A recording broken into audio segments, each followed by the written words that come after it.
معتصم خان اپنے محبوب کے پاس اس کی قربت کے نشے میں گھو رہا تھا۔ معتصم پلیز بس کر دیں، ہنا کی برداشت جواب دے گی تھی اور آنسو اس کی آنکھوں سے بہنے لگے تھے، جسم پورا بے جان ہو چکا تھا۔ لیکن معتصم خان یہ کبھی بھی برداشت نہیں کر سکتا تھا کہ 2 دن اس سے دور اس پاک انسان نے لفظوں سے ہی اسے بے حال کر دیا تھا کہ اگر اپنی کئی باتوں پر عمل کرتا تو وہ شاید مر ہی جاتی۔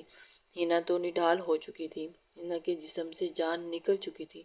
تمہاری آنکھوں میں آنسو مجھے برداشت نہیں، جانے جہاں، اس لیے انہیں میرے سامنے ہرگز مت بہنے دینا۔ اس کی کمر اور سینے کو اپنی گرپ سے آزاد کرتا، اس کا رخ اپنی جانب کرتا، اس کا چہرہ اپنے دونوں ہاتھوں میں بھرتا، باری باری دونوں آنکھوں پر اپنے لب رکھتا بولا تھا، جو کہ ہنا کے لیے یہ بہت بڑی بات تھی کہ ہنا کے بہتے آنسو رکے اور اس کی جانب دیکھنے لگی۔ وہ متواتر اسی کی جانب دیکھ رہی تھی کہ یہ کیسا انسان ہے جسے میں نے 1000 بار کوشش کرنے کے باوجود بھی وہ پھر بھی مجھے آنکھوں کو چومنے کے بعد اس نے اس کے گالوں پر ٹھہرے آنسوؤں کو باری باری چنا تھا، اور اب وہ چاہتا تھا کہ ہنا کے آنسو سے ایک بھی آنسو نہ نکلے۔ پلیز مجھے جانے دیں، مجھے آپ سے ڈر لگ رہا ہے، ہنا نے اس سے التجا کی۔ ہنا اپنی نیلی آنکھیں اس کے بازوؤں پر بار بار آنکھوں سے گاڑتی ہوئی اٹکتی ہوئی بولی، ڈر لگنا بھی نہیں چاہیے، اتنی بڑی گستاخی جو کی ہے، خود کو مجھ سے پورے 2 دن دور رکھ کر۔ معتصم نے اپنا ماتھا اس کے پسینے سے بھرے ماتھے سے ٹکایا تھا، اسے اس قدر خوف آ رہا تھا، جانے جہاں جب سے تمہارے ہونٹوں کا نشہ لگا ہے نا، اب سگریٹ سے بھی اس کی طلب مٹتی نہیں۔ پورے 2 دن اس نشے کی خاطر سگریٹ پھونکی ہے میں نے، لیکن تم کیا جانو طلب تھی کہ مٹے ہی نہیں مٹی۔ ہنا کی گردن میں ہاتھ ڈالتا، اس کے لبوں کو اوپر کی جانب کرتا، وہ اس کے نرم و ملائم لبوں کو آہستہ سے چھوتا پیچھے ہوا تھا اور گھور کر ہنا کی نیلی آنکھوں میں دیکھا تھا جو پہلے سے اس کی جانب دیکھ رہی تھی۔ لبوں پر کیا لگایا ہے؟ معتصم اپنے منہ میں گھولتے کڑوے ذائقے کو محسوس کرتا ہوا گویا ہوا تھا۔ ہنا نے اس کے چہرے کے بگڑتے زاویے کو دیکھ کر اپنے نیچے لب پر زبان پھیری تو اسے بھی کڑواہٹ محسوس ہوئی تھی، پر اسے سمجھ نہیں آئی کہ یہ کڑواہٹ کس چیز کی ہے۔ اسے پھر بھوا کا دیا لپ بام یاد آیا جو صبح ہی بھوا نے اسے بنا کر دیا تھا اور ہنا نے اسی وقت ان سے لیتے اپنے لبوں پر لگا لیا تھا۔ بولو کیا لگایا ہے ان پر؟ معتصم اب غصہ آیا تھا۔ وہ بھوا کا ایلو ویرا کا بنایا ہوا لپ لام لگایا ہے، ہنا اپنی نیلی آنکھیں جھپکتی ہوئی بولی تھی۔ کیا میں نے منع بھی کیا تھا نا کہ مجھے تمہارے ہونٹوں پر کچھ بھی نہیں لگنا چاہیے، تمہیں کیا ضرورت تھی اتنا گندا لپ بام لگانے کی؟ اگر ہونٹ خراب ہو گئے تو؟ معتصم اب کے ہونٹوں کی فکر ہوئی تھی کہ ہاتھ کے انگوٹھے سے اس کے لبوں کو ہلکا ہلکا رب کرتا ہوا صاف کرنے لگا تھا۔ ہنا تو اس کی اس حرکت پر حیران ہو رہی تھی، کیسا ہی شخص ہے یہ، بوا کے لپ بام سے نہیں، آپ کے اس طرح کرنے سے میرے ہونٹ خراب ہو گئے ہیں۔ کیا میرے چھونے سے تمہارے لپ خراب ہو گئے ہیں؟ وہ ایلو ویرا کا لپ بام ہے جو ہونٹوں کے لیے بہت اچھا ہوتا ہے۔ ہنا معتصم کا ہاتھ اپنے لبوں سے جھٹکتی ہفکی سے بولی تھی، تم میرے سامنے اس 2 ٹکے کے لپ بام کی حمایت کر رہی ہو؟ معتصم اس کی گردن پر دباؤ بڑھاتا ہوا اسے جھٹکے سے اپنے چہرے کے اور نزدیک کیا اور اسے یہ بتانے لگا کہ میرے آگے میرا ہاتھ جھٹکنے کی کوشش بھی مت کرنا، مجھے بھائی کے پاس جانا ہے پلیز۔ ہنا اپنی گردن پر رکھے اس کے ہاتھ پر اپنا ہاتھ رکھتے کیوں مجھ سے دور جانا چاہتی ہو؟ مجھے آپ سے ڈر لگتا ہے، ہنا اس کے ہاتھ پر دباؤ بڑھاتی ہوئی اس کی براؤن آنکھوں میں دیکھتی ہوئی بولی تھی۔ معتصم اسے اپنی آنکھوں سے 1 منٹ کے لیے بھی دوری برداشت نہیں کر سکتا تھا۔ مجھے ڈر لگتا ہے، یا میری محبت سے؟ اپنی ناک اس کی ناک سے سہلاتے اپنی گرم سانسیں اس کے ہونٹوں پر چھوڑتے ہوئے اس نے پوچھا تھا۔ ہنا کو اس بات کی سمجھ ہی نہیں تھی وہ کیا بتاتی، دونوں سے ہنا اس کی سانسوں میں سانسیں بھرتی ہوئی سرگوشی میں گویا ہوئی تھی، جبکہ معتصم اسے بغور دیکھ رہا تھا، اس کی معصومیت بھرے چہرے کو جو کہ اسے پہلی ہی نظر میں بھا گیا تھا۔ اس کے بغیر ایک سانس لینا بھی اس کے لیے مشکل تھا۔ معتصم نے اپنا چہرہ اس کے چہرے سے اٹھاتے اس کی نیلی پانی سے بھری آنکھوں میں دیکھا تھا۔ معتصم کو اس وقت اس کے چہرے پہ بہت پیار آ رہا تھا۔ تمہیں مجھ سے ڈر لگتا ہے، اس لیے تم مجھ سے دور جانا چاہتی ہو، اور میں تم سے محبت کرتا ہوں، اس لیے میں تمہیں اپنے پاس رکھنا چاہتا ہوں، ہمیشہ اپنے پاس۔ ایک منٹ کے لیے بھی دوری برداشت نہیں کر سکتا۔ ہنا کی جانب متوجہ ہو کر وہ گویا ہوا۔ معتصم ہاتھ کے انگوٹھے سے اس کی پلکوں کی جھالر کو چھیڑ چھاڑ کرتا ہوا پرسوچ انداز میں گویا ہوا تھا۔ معتصم خان کو اس کا یہ معصومانہ انداز دل کو بھا گیا تھا۔ معتصم خان نہیں چاہتا تھا کہ وہ اس سے ڈرے۔ تو کیوں نہ ہم دونوں ایک کانٹیکٹ کر لیتے ہیں؟ معتصم خان نے کچھ سوچتے ہوئے اس کی جانب ایک کانٹیکٹ کی بات کی تو ہنا متوجہ ہو کر اس کی بات سننے لگی۔ کیسا کانٹیکٹ؟ آنکھوں سے انگوٹھے کو اس کے گال پر لاتے اس کے گلابی پھولے گالوں پر ہلکا ہلکا انگوٹھا سہلاتے اس کے نرماہٹ کو محسوس کرتے ہوئے گویا ہوا تھا۔ ہنا اس کی بات سن کر ہی آنکھیں گول گول گھمانے لگی تھی۔ کیسا کانٹیکٹ؟ تمہیں 1 مہینہ میرے ساتھ رہنا ہوگا۔ اگر اس 1 مہینے میں بھی تمہیں مجھ سے محبت نہ ہوئی یا میرے سے ڈر لگا اور تمہیں ایسا لگے کہ مجھے اب میرے ساتھ نہیں رہ سکتی، تو میں تمہیں اس رشتے سے آزاد کر دوں گا، لیکن اس سے پہلے ایک دفعہ بھی نہیں، تمہاری کوئی بات نہیں سنوں گا۔ معتصم خان اسے اپنی بات سامنے رکھ چکا تھا۔ معتصم خان ہنا کے لبوں کو اپنے لب رکھتا ہوا بولا، جبکہ اس کے لبوں کی حرکت اپنے لبوں پر محسوس کرتے ہنا کے ہونٹ اور گلا ایک دم خشک ہوا تھا۔ اس نے زبان پھیر کر اپنے ہونٹوں کو تر کرنا چاہا تھا، لیکن معتصم کے لب اپنے لبوں پر جمے دیکھ کر اس نے اپنی خواہش اپنے دل میں ہی دبا دی، لیکن معتصم خان نے اس کے خشک ہونٹوں سے محسوس کرتے ہوئے ان پر زبان پھیرتے انہیں تر کیا تھا، جس سے ہنا ایک دم سے تھرتھراہٹ سے کانپ گئی تھی اور اس کا ایک بار پھر منہ کڑوا ہوا تھا۔ کتنی شدید طلب تھی اسے ان ہونٹوں کی پینے کی، لیکن ظالم ان ہونٹوں کے ساتھ ساتھ اس پر بھی ظلم ڈھا رہی تھی۔ وہ سیکنڈ میں ہی اس کے ہونٹوں کی اس طلب کو، اس کڑواہٹ کو خود میں سمیٹ لیتا، لیکن اس کے لپس پر جو لپ بام لگا تھا وہ اس قدر کڑواہٹ تھا، اس کے ڈر کی وجہ سے وہ ایسا نہیں کر پا رہا تھا، ورنہ وہ تو ارادہ اس کے ہونٹوں پر اپنے ہجر کی ایسی داستان لکھنے کا تھا جسے دیکھ کر وہ دوبارہ کبھی اس سے دور جانے کا سوچتی بھی نہیں، لیکن دن ہی دن میں سوچ بیٹھا تھا کہ اس کے اوپر اب جبر نہیں، اس کے اوپر اب صبر کے ساتھ کام لینا چاہتا تھا۔ معتصم کی زبان کا گرم لمس اپنے ہونٹوں پر محسوس کرتی ہنا کی نیلی آنکھیں پھیلی تھی، گل میں کانٹے چبھنے لگے تھے اور دل دھڑکتا پاگل ہونے لگا تھا۔ آپ سچ کہہ رہے ہیں نا، مجھے پھر آزاد کر دیں گے نا؟ اس نے کہا۔ ہنا اٹکتی لفظوں کو بمشکل ہی اپنے ادا کرتے ہوئے بولی تھی۔ معتصم اس کی طرف دیکھتے ہوئے، ہاں سچ میں تمہیں آزاد کر دوں گا، اگر تمہیں مجھ سے محبت نہ ہوئی تو۔ معتصم خان نے تو پر خاصا زور ڈالتے ہوئے کہا تھا۔ معتصم جانتا تھا کہ ایک دفعہ یہ حامی بھر لے، پھر اس کے بعد میں دیکھتا ہوں کیسے اس کو مجھ سے محبت نہیں ہوتی۔ ٹھیک ہے، مجھے منظور ہے، لیکن ہنا چہرہ پیچھے کی جانب کرتے ہوئے بولی تھی، جس سے اس کے ہونٹوں کے درمیان تھوڑا سا فاصلہ بن چکا تھا اور اسے یہ فاصلہ ہرگز بھی منظور نہیں تھا۔ آپ اس 1 مہینے میں میرے نزدیک نہیں آئیں گے؟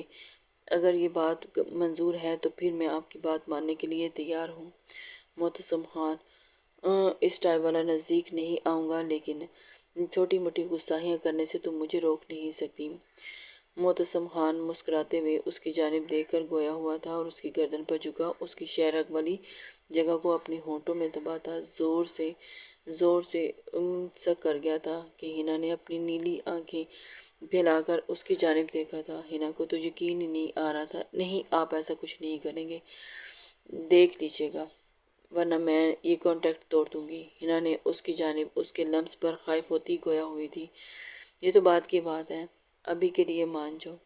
یہ ناممکن ہے، جانے جہاں تمہارے پاس ہوتے ہوئے میرے ہونٹ تمہارے تمہارے لمس کے لیے نہ وجود کے لمس سے تڑپتے رہے، اور اب اتنا بھی تو نہیں میں شریف، معتصم کہتا ہوا ہینا کی تھوڑی کو زور سے اپنے ہونٹوں میں دباتا، جھکتے اسے گود میں اٹھاتا، اسے ایک کمرے کی جانب بڑھاتا جہاں اس وقت کوئی بھی نہیں تھا۔ یہ کیا کر رہے ہو؟ چھوڑو مجھے۔ ہینا نے اس کی جانب افتاد پر بوکھلاتی ہوئی اس کی گود سے نیچے اترنے کی کوشش کرتی ہوئی تڑپتے ہوئے مچلنے لگی تھی، لیکن معتصم خان اسے اپنی گود میں اٹھا کر روم کی جانب لے کر چلا گیا تھا۔ معتصم اس کی مزاحمت کو خاطر میں لائے بغیر، اس کی سنے بغیر ہی اسے ایک روم میں داخل ہوا تھا جہاں اس وقت کوئی بھی موجود نہیں تھا۔ پاؤں سے روم کا دروازہ بند کیے وہ بیڈ کی جانب بڑھا تھا۔ معتصم خان ہینا کو آرام سے بیڈ پر بٹھا کر اسے اس کی جانب متوجہ ہوا تھا، کمرے کی تمام کھڑکیاں بند کرتا ہوا، ان پر پردے گراتا ہوا، لائٹ آف کرتا ہوا، نائٹ بلب جلاتا ہوا واپس ہینا کی جانب آیا جو اب گھبرا کر اپنی جگہ سے اٹھ کھڑی ہوئی تھی۔ یہ کیا کر رہی ہیں آپ؟ ہینا کو کچھ سمجھ نہیں آ رہا تھا کہ معتصم کیا کرنے جا رہا تھا۔ کچھ نہیں، جانے جہاں سے تھوڑی دیر کے لیے محبت کرنے لگا ہوں۔ گھبراؤ نہیں، کچھ نہیں کرنے والا، بس کچھ دیر تمہاری باہوں میں سونا چاہتا ہوں، تمہارے سینے پر سر رکھ کر تمہیں محسوس کرنا چاہتا ہوں۔ پچھلے 2 دن سے میں سویا نہیں، اب مجھے اب سونا ہے۔ معتصم بیڈ پر بیٹھتا اپنے بازو میں شوز اتارنے لگا تھا اور اپنے پاؤں سے